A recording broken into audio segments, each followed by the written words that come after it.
कांग्रेस के वरिष्ठ नेता केदारनाथ विधानसभा से पूर्व विधायक मनोज रावत ने प्रदेश सरकार पर कई गंभीर आरोप लगाए। उन्होंने कहा कि रुद्रप्रयाग जिले के रुद्रप्रयाग गांव में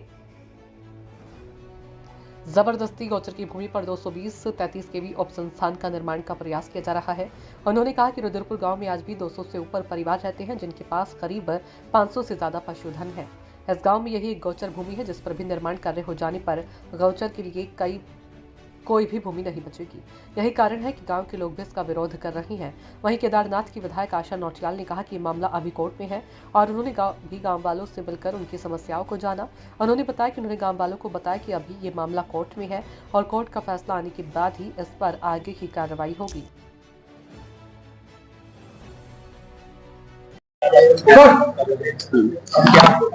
देखिए, रुद्रप्रयाग जिले में एक गांव है, रुद्रपुर गांव है। वो केदारनाथ तीर्थ पुरोहितों का गांव है और भकुंड केदारनाथ के भकुंड भैरव के पुजारी हैं। उस गांव की विशेष परिस्थिति है, उस गांव के पास गौचर भूमि के अलावा न गौचर के रूप में कोई जमीन है, न जंगल के रूप में कोई जमीन है।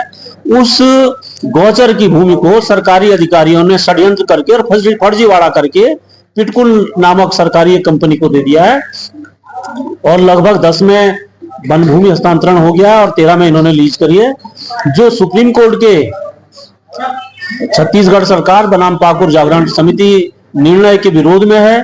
उत्तराखंड सरकार के जीओ हैं कि आप गौचर की भूमि नहीं दे सकते हैं, उसके बावजूद गौचर की भूमि गांव वालों से धोखाधड़ी करके सरकार ने ली है। ये ग्रामीण लोग हर स्तर पर, अधिकारियों से लेकर के मुख्यमंत्री तक के हर स्तर पर इसका विरोध कर चुके हैं, लेकिन इसके बावजूद 18 मार्च को स्थानीय प्रशासन, पुलिस, पिटकुल और ठेकेदार गुंडागर्दी के साथ इनके गांव में आया। महिलाओं के साथ बहुत अभद्रता हुई है, महिलाओं के गहने छीने गए हैं, महिलाओं की चूड़ी, आज भी उस सड़क पर महिलाओं की चूड़ियां गिरी हुई हैं, चूड़ियां तोड़ डाली गई हैं।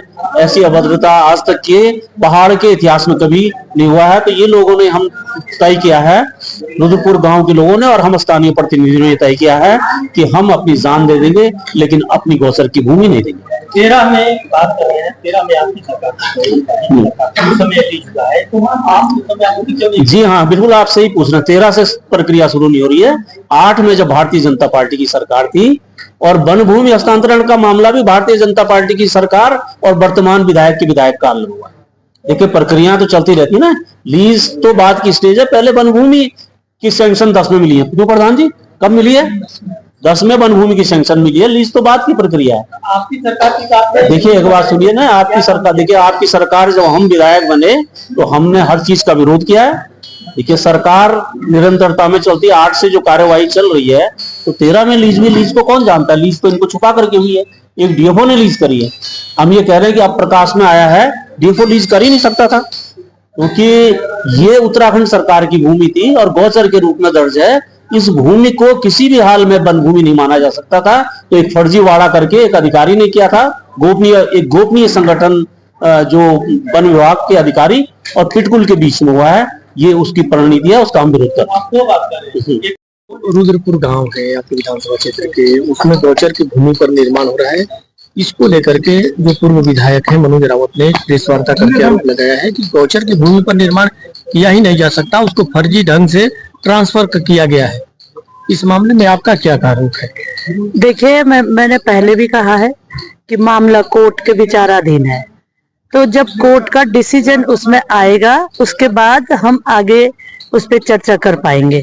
क्योंकि मैं भी गांव वालों के जो जहां पर वो निर्माण होना है, मैं भी वहां गई थी, गांव वालों से मेरी भी बात हुई और मैंने उनसे भी वहां भी यही कहा कि जब कोर्ट के विचाराधीन मामला है तो कोर्ट के डिसीजन होने तक वहां पर कोई काम नहीं होगा और जब कोर्ट का डिसीजन आएगा तो उसके बाद ही आगे की कार्रवाई होगी।